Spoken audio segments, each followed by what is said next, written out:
Hello friends, दर्पण agro classes Bhilwara के online platform पे आपका स्वागत है। मैं Pramod Kumar Yogi, faculty of biology.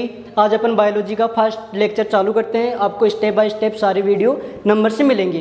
तो अपन स्टार्ट करते हैं कि बायोलॉजी, जो ये बायोलॉजी शब्द है ना, ये कहाँ से आया, किसने दिया और इसके फादर कौन है। पहले अपन इसका बेसिक देखते हैं कि जो बायोलॉजी शब्द है ना, दो वैज्ञानिक थे, लेमार्क वे ट्रेविरेनस। लेमार्क वे ट्रेविरेनस इन्होंने दिया था। दो वैज्ञानिक थे, लेमार्क और ट्रेविरेनस, इन्होंने बायोलॉजी शब्द दिया। फिर बात करते हैं फादर, इसके पिता कौन है। तो फादर ऑफ बायोलॉजी अपन अरस्तु को मानते हैं, क्योंकि सर्वप्रथम अरस्तु ने ही जीवों को दो भागों में डिवाइड किया था। एक तो वे जीव जिनके अंदर नीला ब्लड रहता है और एक वे जीव जिनके अंदर लाल ब्लड रहता है। तो उनके आधार पर जीवों ने अरस्तु को दो भागों में बांटा, इसलिए इनको अपन बायोलॉजी की फादर कहते हैं। फिर अपनी जो बायोलॉजी है ना, इसकी दो ब्रांच चलती है अपने। एक तो चलती है जूलॉजी और एक चलती है अपनी बॉटनी। तो जो जूलॉजी ब्रांच है ना, उसके अंदर अपन जो भी जीव जंतु, एनिमल्स है कहने का, जितने भी जंतु है ना, उनकी स्टडी अपन करते हैं जूलॉजी के अंदर। और सेकंड होती है अपनी बॉटनी। बॉटनी को अपन फाइटोलॉजी भी बोलते हैं। फाइटोलॉजी में क्या होता है, फाइटोलॉजी में क्या होता है कि फाइटोलॉजी में फाइटोस का मतलब यहाँ पे प्लांट्स से है। बॉटनी का अर्थ हो गया कि इसके अंदर अपन जितने भी प्लांट्स आते हैं, चाहे से वो जिम्नोस्पर्म हो, चाहे से एंजियोस्पर्म हो, चाहे से शैवाल हो, उनकी सारों की स्टडी अपन करते हैं बॉटनी के अंदर।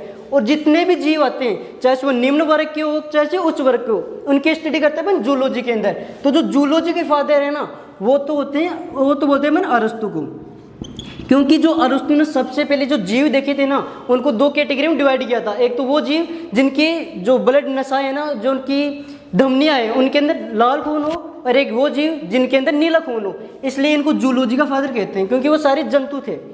और जो इस फाइटोलॉजी है, बॉटनी है, उनका फादर बोलते हैं थियोफ्रेस्टस को, जिन्होंने सबसे पहले प्लांट की स्टडी की। और जो आज का अपना चैप्टर है, जो अपना आज पढ़ेंगे, वो है प्लांट ब्रीडिंग। प्लांट ब्रीडिंग जो किसका पार्ट है, बॉटनी का पार्ट है।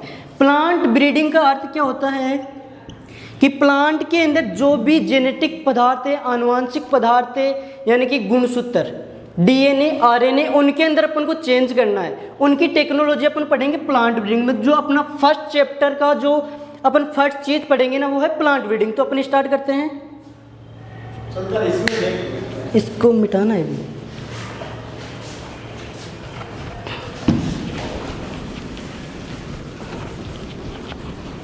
तो अपना फर्स्ट स्टार्ट करते हैं चैप्टर भी।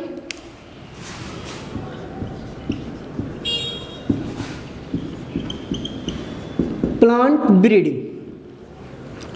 प्लांट ब्रीडिंग में क्या होता है कि जो भी प्लांट है अपने पास, पृथ्वी के ऊपर बहुत से प्लांट है, जैसे वो क्रॉप वाले प्लांट हो, चाहे से अदर प्लांट हो, अपन को क्या करता है, उनका प्रोडक्शन बढ़ाना है। प्रोडक्शन कैसे बढ़ाएंगे अपन, कि जो उनके अंदर आनुवांशिक पदार्थ होता है, डीएनए होता है, आरएनए होता है, अपन कोई भी प्लांट है ना, सारे जो लक्षण है ना, उनके कंट्रोल वो करते हैं। आनुवांशिक लक्षण कंट्रोल कौन करता है, क्रोमोसोम उनके, जिसको अपन डीएन या आरएनए बोल सकते हैं। और इनके ऊपर होता है जीन। और ये जीन है ना, किसी भी प्लांट के आनुवांशिक लक्षणों को कंट्रोल करता है, एक पीढ़ी से दूसरी पीढ़ी में लेके जा रहा है। तो अपन इन जीन में ऐसा कुछ चेंज करेंगे जिससे कि वो प्लांट मानव के लिए उपयोगी बन जाए। मानव के लिए उपयोगी कैसे, कि जैसे अपन को अपने एग्रीकल्चर में क्या करते हैं कि किसान भाई आज क्या कर रहे हैं कि अपन को अधिक उत्पादन चाहिए, उसकी क्वालिटी अच्छी चाहिए, तो उसके लिए अपन क्या करते हैं, प्लांट ब्रीडिंग। तो प्लांट ब्रीडिंग क्या है, प्लांट ब्रीडिंग एक कला है, एक विज्ञान है। ये क्या है, एक कला है, विज्ञान है। यानी कि प्लांट ब्रीडिंग एक आर्ट है, एक साइंस है। प्लांट ब्रीडिंग आर्ट और साइंस कैसे है, आर्ट तो कैसे और साइंस कैसे है। साइंस तो इस प्रकार से, मैंने क्या बताया अभी, कि जो भी प्लांट है उनके अपन जेनेटिक मटेरियल है ना, उसमें ऐसा चेंज करना है जिससे इसमें क्वालिटी इंप्रूवमेंट हो जाए, उसके जो यील्ड है वो इंप्रूवमेंट हो जाए। तो अपन को उसके लिए साइंस की जरूरत पड़ेगी, क्योंकि डीएनए, आरएनए, इनके अंदर चेंज करना कोई छोटी बात नहीं है। ओनली जो साइंटिस्ट लोग हैं ना, वो ही कर सकते हैं। सेकेंड बात बताई मैंने, कला है, आर्ट है। आर्ट कैसे है, कि जो भी अपन उनमें आनुवांशिक चेंज कर रहे हैं ना, तो उसके लिए अपन को अपने बेसिक नॉलेज की चाहिए। जैसे कि अपन कोई क्रॉप फील्ड में लगा रखी है, तो उसके लिए अपन देखभाल करनी है उसकी, उसको अपन को मैनेज करना है टाइम टू टाइम। उसके लिए एक अच्छे आर्ट, एक अच्छी कला की जरूरत है, हर कोई नहीं कर सकता वो। तो ये एक अपनी कला भी है और साइंस भी है, यानी कि विज्ञान और कला दोनों है, ठीक है। इसके बाद जैसे कि मैंने क्या बताया कि प्लांट ब्रीडिंग की डेफिनेशन ऐसे देखते हैं कि ये कोई प्लांट है अपने पास, ये कोई प्लांट है अपने पास, इसके अंदर कोई भी सेल है, उसके अंदर उसका न्यूक्लियस है, न्यूक्लियस के अंदर क्या है, क्रोमोसोम है, इसके गुणसूत्र है। जो भी इसके क्रोमोसोम है उसके ऊपर जीन प्रेजेंट होते हैं, जीन उसके पूरी स्ट्रक्चर को बना रहे हैं कि ये कितना प्रोडक्शन देगा, इसमें रोग प्रतिरोधक क्षमता होगी या नहीं होगी, सारे उसके जीन के ऊपर डिपेंड करता है। माना कि इस प्लांट के अंदर कुछ भी ऐसे जीन है जिससे प्रोडक्शन नहीं हो रहा और सारी क्वालिटी अच्छी है, जैसे इसमें क्वालिटी भी अच्छा आता है, जो भी सीड आ रहा है उसका, ये रोगों के प्रति रेजिस्टेंस है, या इसमें इंसेक्ट भी नहीं लगता, सारी चीज़ अच्छी है। अपन को क्या चाहिए, हाई क्वालिटी की या हाई प्रोडक्शन चाहिए। तो इसके प्रोडक्शन को इंक्रीज करने के लिए एक जीन होता है, उस जीन को अपन निकालेंगे टेक्नोलॉजी से, और उसको निकाल के उसके स्थान में वो जीन ऐड कर देंगे जिससे अपन को हाई प्रोडक्शन मिलेगा। तो इसी को अपन क्या बोलते हैं, प्लांट ब्रीडिंग। तो इसकी डेफिनेशन कैसे देंगे, प्लांट ब्रीडिंग कला व विज्ञान दोनों है, जिसके अंदर अपन प्लांट के आनुवांशिक पदार्थ में चेंज करके उसको मानव के लिए उपयोगी बनाते हैं। आगे समझ में, ये है अपनी प्लांट ब्रीडिंग की डेफिनेशन। फिर प्लांट ब्रीडिंग की क्या क्या एम हो सकते हैं, क्या क्या उद्देश्य हो सकते हैं, वो अपन देख सके। अपन प्लांट ब्रीडिंग क्यों करते हैं, अपन को कौन सा मजा आ रहा है कि प्लांट ब्रीडिंग करें अपन, तो इसके लिए अपन को क्या क्या क्यों करते हैं, अपन क्या क्या इंप्रूवमेंट करना होता है। तो अपन बात करें इसके उद्देश्य की, तो इसके उद्देश्य अपन क्या हो सकते हैं कि अपने इंडिया के अंदर जो फर्स्ट उद्देश्य है, जो फर्स्ट इसका ऑब्जेक्टिव होता है, वो होता है फसल के उत्पादन को बढ़ाना, यानी कि हायर यील्ड लेना, हायर यील्ड लेना। कैसे, क्योंकि इंडिया है ना एक विकासशील देश है, इसके अंदर जो अपना फर्स्ट एम है ना वो होता है हायर यील्ड लेना, यानी कि अधिक उपज लेना। क्यों, क्योंकि इंडिया एक विकासशील देश है, जो विकसित देश है जैसे अमेरिका हो गया, यूएसए हो गया, उनके अंदर जो फर्स्ट एम होता है ना वो होता है इसकी क्वालिटी को इम्प्रूव करना, और अपने अंदर क्या है, इसकी यील्ड को पकड़ना। क्योंकि इंडिया की जनसंख्या इतनी ज़्यादा हो रही है कि उनको पहले अपना जो फर्स्ट उद्देश्य होना कि उनको सबको अनाज प्रोवाइड करवाना है अपन को, इसलिए पहला जो एम होगा ना अपन हाई यील्ड, यानी कि अपन को इसमें हाई यील्ड, जैसे कि गेहूं की वैरायटी है कोई, ये कोई गेहूं है और ये कोई गेहूं की दो अलग अलग फील्ड है, इसके अंदर दो अलग अलग क्रॉप लगा रखी है। माना कि ये सोनालिका वैरायटी है और ये है अपनी राज 3077, ये गेहूं की अपने पास दो वैरायटी है। जो गेहूं की सोनालिका वैरायटी है अपन को 30 क्विंटल प्रति हेक्टेयर प्रोडक्शन दे रही है, और जो ये वैरायटी है ये अपन को 40 क्विंटल प्रति हेक्टेयर प्रोडक्शन दे रही है। और कोई किसान चाहता है कि मैं इस चीज़ से संतुष्ट नहीं हूँ कि मेरे को एक हेक्टेयर में 30 या 40 ही मिले, तो अपन क्या करेंगे कि जो ये वैरायटी है ना, इनके आनुवांशिक पदार्थ में कुछ ऐसे जीन डाल देंगे जिनसे इनका प्रोडक्शन बढ़ जाएगा। इसी को क्या बोलते हैं अपन, ये क्या है, ये प्लांट ब्रीडिंग है। अपन क्या करें, प्लांट ब्रीडिंग में करते क्या कि उसके आनुवांशिक पदार्थ में चेंज करते हैं, वो ही कर रहे हैं, और कौन सा जीन डाल रहे हैं जो अपन को हाई प्रोडक्शन दे रहा है। तो इसी को क्या बोलते हैं, प्लांट ब्रीडिंग। इसका अपना मेन जो एम था ना वो क्या हो गया, यील्ड को बढ़ाना। तो प्लांट ब्रीडिंग का फर्स्ट एम क्या हो गया, उद्देश्य क्या हो गया, अपना यील्ड को बढ़ाना। फिर बात करते हैं अपन सेकंड, इसका जो एम होता है, उद्देश्य होता है, वो क्या होगा। तो इसका सेकंड उद्देश्य होगा अपना क्वालिटी इंप्रूवमेंट करना। किसी भी क्रॉप के अंदर जो क्वालिटी है उसको इम्प्रूव, जैसे कि अपन बात करें राइस की, चावल की, तो जो चावल अपने मार्केट में बहुत से प्रकार के चावल मिलते हैं। एक तो नॉर्मल वाले मिलते हैं, एक अपन को बासमती, तो अपन को वैसे दिख रहा है कि क्या क्वालिटी है। सेकंड बताऊं तो इसकी जो कुकिंग क्वालिटी है ना, उस पर अपन ज़्यादा ध्यान देते हैं कि कौन सा राइस है। एक तो जो राइस जल्दी पक जाए और अच्छे से पक जाए वो अपन को चाहिए, एक जिसमें टाइम लगे और पकने के बाद टूट जाए, तो वो राइस का अपन क्या करेंगे, तो वो ये होती है क्वालिटी। तो एक तो राइस की क्या होती है, कुकिंग क्वालिटी। सेकंड बात करें अपन जैसे कि गेहूं की या वीट की, जो वीट होता है अपना गेहूं, उसकी milling quality.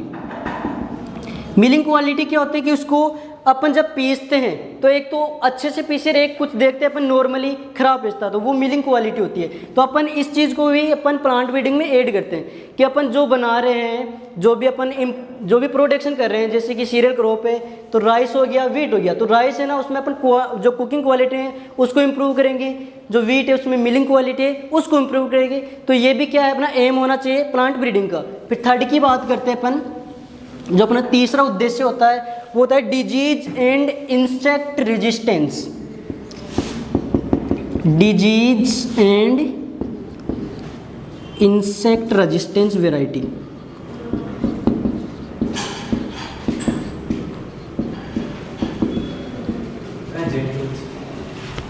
Disease and insect resistance variety में क्या होता है कि जो डिजीज है या जो इंसेक्ट है वो क्रॉप के ऊपर वैसे अटैक करता है। अपन को पता है कि कोई भी क्रॉप है उसके अंदर डिजीज भी और जो इंसेक्ट है वो भी अटैक करता है।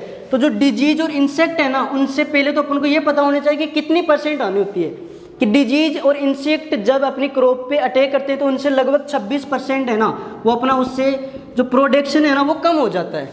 तो अब देखो ना 26% कितनी बड़ी डाटा है। यदि अपन को इसको सुधारना है तो इससे प्रति रेजिस्टेंस, यानी कि वे किस्में जिनके अंदर ना तो रोग लगे ना कीट लगे, ऐसी अपन को किस्में तैयार करनी है। तो होती है रेजिस्टेंस वैरायटी, किसके प्रति, इंसेक्ट के प्रति और डिजीज के प्रति। ना तो उनमें इंसेक्ट लगे ना डिजीज, और इंसेक्ट और डिजीज नहीं लगे तो क्या होगा, अपन का 26% जो प्रोडक्शन है ना वो ज़्यादा होगा। तो ये भी अपना एम होना चाहिए। फिर बात करते हैं अपन फोर्थ एम की, यानी कि फोर्थ उद्देश्य क्या होना चाहिए अपना, तो अपन को हाई इफिशियंसी चाहिए इसमें।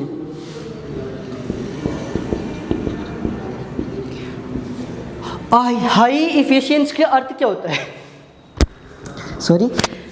हाई इफिशियंसी का अर्थ क्या होता है कि जो अपन जैसे प्लांट, अपन कोई फील्ड के अंदर कोई क्रॉप लगा रखी है, उसके अंदर अपनी जो मेन क्रॉप है वो भी ग्रो कर रही है, उसके साथ में कुछ वीड भी उग जाते हैं। जैसे कि अपन धान लगा रखे हैं या अपन वीड लगा रखे हैं, उसके अंदर बथुआ वगैरह उग गया या उसके अलग कोई भी वीड उग गया। तो जो वीड उसमें ग्रो कर रहा है ना, और अपन उसको वो जैसे फर्टिलाइजर्स दे रहे हैं, कोई मैन्यूल वगैरह खाद दे रहे हैं, तो उनका यूज वो फर्टिलाइजर और जो खाद दे रहे हैं ना उनका यूज वो खरपतवार भी करेंगे और अपनी क्रॉप भी करेंगे। पर होता क्या है, दोनों के बीच में कंपटीशन हाई होता है। जो खरपतवार है ना उसकी क्वालिटी होती है कि वो ज़्यादा से ज़्यादा संख्या में उनको अटैक या उनको खींच लेता है अपने अंदर, जो अपने उनको उर्वरक और खाद दे रहे हैं।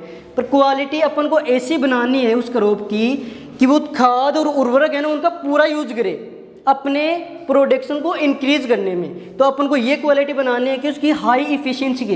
इफिशियंसी का अर्थ क्या होता है, उपयोगिता करना। जैसे अपन खाद दे रहे हैं या वाटर दे रहे हैं या उसको उर्वरक दे रहे हैं, उसका पूरा का यूज करें और उसका यूज करके वो क्या करे, हाई प्रोडक्शन दे। तो ये भी अपना एम होना चाहिए। इसके बाद में बात करें अपन 5th नंबर में, तो उसमें अर्ली मैच्योरिटी, ये इंपॉर्टेंट है। अर्ली मैच्योरिटी,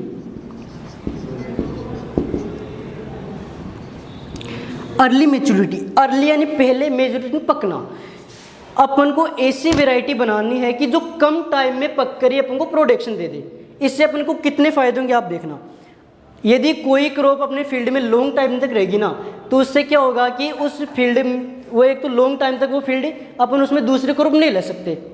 तो इससे क्या फ़ायदा होगा कि यदि अपन ऐसी वैरायटी बना ले जो कम समय में पक जाए, जितना उसको रिक्वायरमेंट टाइम है उससे भी पहले पक जाए, और अपन को उससे यदि प्रोडक्शन मिल जाए तो अपन एक साथ मल्टी क्रॉपिंग कर सकते हैं। पहले ये क्रॉप ले ली, उसके बाद दूसरी क्रॉप ले ली, उसके बाद और क्रॉप ले ली, अपना इतना टाइम मिल गया। तो एक तो ये फ़ायदा होगा। सेकंड फ़ायदा क्या होगा कि अपन यदि क्रॉप अपने फील्ड के अंदर लॉन्ग टाइम तक रहेगी तो उसमें इंसेक्ट वगैरह इनका खतरा बढ़ जाएगा। तो अपन जल्दी से क्रॉप ले लेंगे ना तो इंसेक्ट और इनका खतरा कम होगा। इससे क्या होगा कि अपन उनको इंसेक्ट और डिजीज़ को ख़त्म करने के लिए जो इंसेक्टिसाइड वगैरह जो इनमें दवाइयाँ यूज करें ना, उनका खर्चा अपना कम होगा, जिससे अपने इनकम भी बढ़ेगी। और क्या होगा, और ये होगा कि अपन इसमें जो वीड उग रहे हैं ना उनका इफेक्ट भी कम होगा, जिससे अपन हर्बिसाइड का यूज भी कम करेंगे, अपने पैसे कम लगेंगे और अपनी इनकम बढ़ेगी। तो ये अपने फ़ायदे होंगे। इसके बाद में बात करते हैं अर्ली मैच्योरिटी के बाद में अपन सिंक्रोनस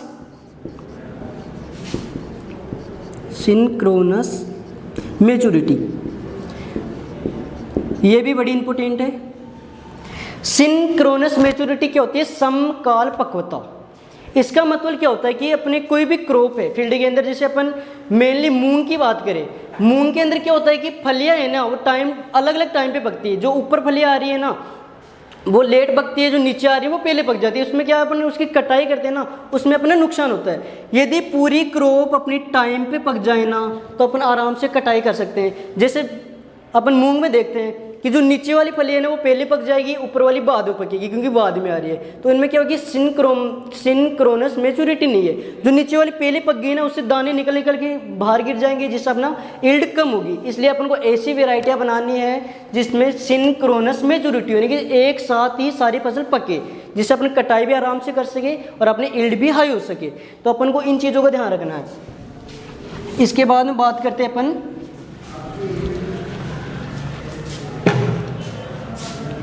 6 नंबर पर फोटो इनसेंसिटिविटी।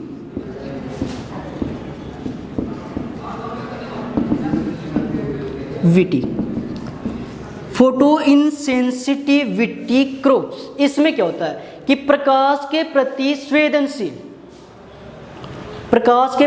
संवेदनशील ऐसी क्रॉप को लगाना है। जैसे इसका ऐसा मतलब होगा कि अपन कोई नए फील्ड के अंदर अपन कोई वैरायटी यहाँ पे लगा रहे हैं राजस्थान के अंदर, उस वैरायटी को अपन को यदि मध्य प्रदेश में लगाना है या गुजरात में लगाना है तो वहाँ का टेम्परेचर एनवायरनमेंट और अपना एनवायरनमेंट अलग है। तो ऐसी क्रॉप बनानी है कि जिसको यहाँ ग्रोथ करे तो वो यहाँ भी ग्रो करे, दूसरे स्थान पे ले जाए नए एनवायरनमेंट में जहाँ पे उसको सनलाइट वगैरह अलग अलग लॉन्ग ड्यूरेशन और कम ड्यूरेशन या तो हाई ड्यूरेशन मिले या लॉन्ग ड्यूरेशन मिले, तो वो भी अपन को ध्यान में रखना है। ऐसी वैरायटी बनाएगी जिसको दूसरे जगह ले जाए ना तो भी अपन को उतना ही प्रोडक्शन मिले जितना कि अपन को पहले वाली जगह मिल रहा था। तो अपन को फोटो इनसेंसिटिव क्रॉप्स का डेवलप करना है, जिससे अपन को कि किसी भी स्थान पर उस वैरायटी को लगाना तो वही यील्ड मिले जो कि अपन को इस जगह मिल रही है। इसका अपन को ध्यान रखना है। उसके बाद डोरमेंसी क्या होती है, सुसुप्त अवस्था। सुसुप्त अवस्था क्या होती है पहले तो आपको ये पता होना चाहिए कि जो भी सीड है क्रॉप के वो कुछ टाइम के लिए ऐसी अवस्था में चले जाते हैं जहाँ पे वो अंकुरित न हो, और उनको यदि अपन उनके जैसे सीजन आ जाएगा और उनको खेत में ग्रो कराएंगे ना तो वो अंकुरित होंगे। जो उनका अंकुरित नहीं होने का टाइम है ना उसको बोलते हैं अपन डोरमेंसी टाइम। बट कुछ क्रॉप ऐसी होती है जिनमें डोरमेंसी नहीं होती है। जैसे अपन मेन उदाहरण देखें ना अपने एग्जांपल, तो अपना बाजरा सबसे मेन है इसमें।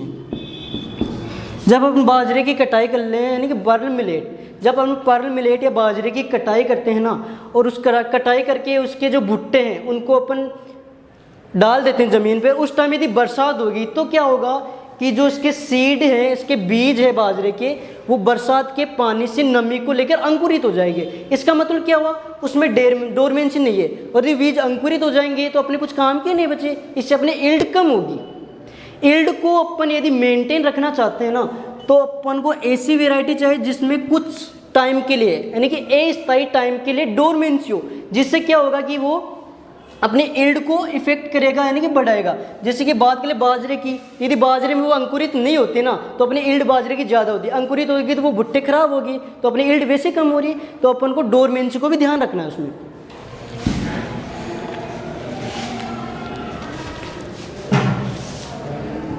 नेक्स्ट टॉपिक की बात करें, वेराइटी फॉर न्यू सीजन।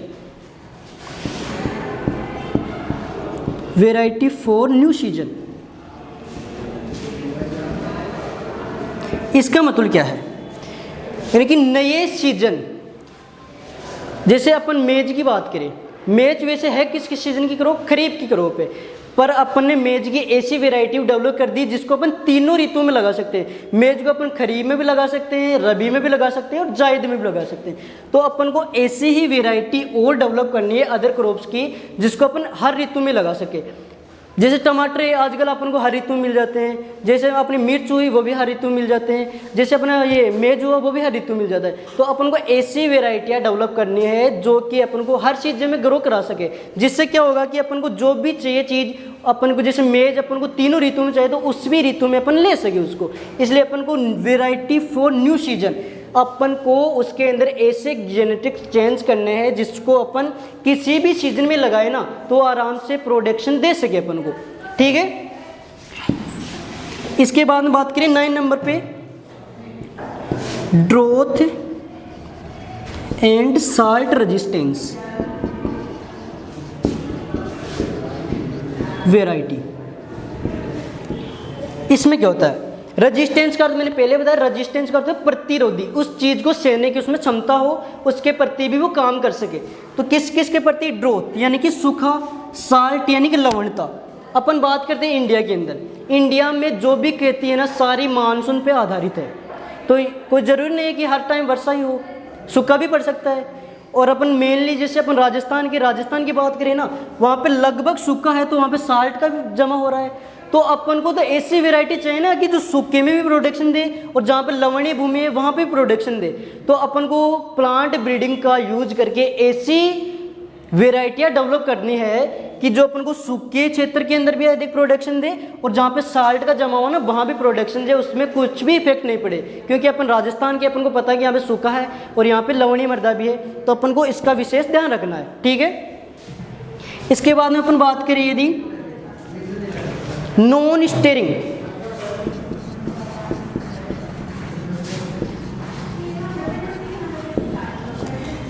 ये बड़ी इंपॉर्टेंट है चने के अंदर।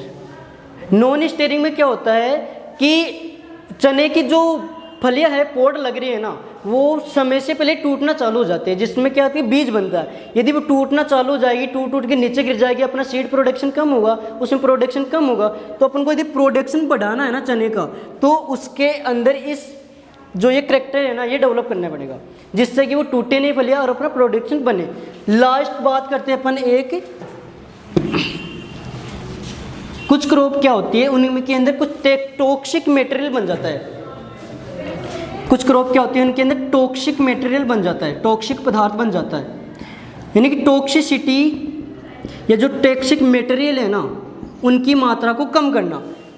कुछ क्रॉप जैसे कि बात करें अपन सरसों की, सरसों के अंदर एक पाया जाता, जो सरसों का तेल है ना उसके अंदर इरोसिक एसिड पाया जाता है, जो कि क्या होता है अपने के लिए हानिकारक होता है। सेकंड बात करें अपन कपास की, कपास के अंदर जो कपास का ऑयल है उसमें गोसीपोल पाया जाता है। और बात करें खेसारी दाल की, उसमें लेथाइरस पाया जाता है। ठीक है, ये क्या है कि ये इनके अंदर पाए जाने वाले टॉक्सिक पदार्थ है, विषैले पदार्थ है, जिनका दिन यदि अपन सेवन करते हैं ना तो बॉडी पर हानिकारक प्रभाव पड़ता है। तो अपन ऐसी चीज़ों को क्यों खाएं, जब अपने पास यदि प्लांट ब्रीडिंग जैसी टेक्निक है, अपन इनको सुधार सकते हैं, तो अपन इसमें सुधार कर सकते हैं ना। तो अपन को प्लांट ब्रीडिंग का यूज करके ऐसा जीन डालना है जिससे कि ये टॉक्सिक पदार्थ ने बने नहीं क्रॉप में। ठीक है, आ गया समझ में? आपकी क्लास कंप्लीट। Thank you.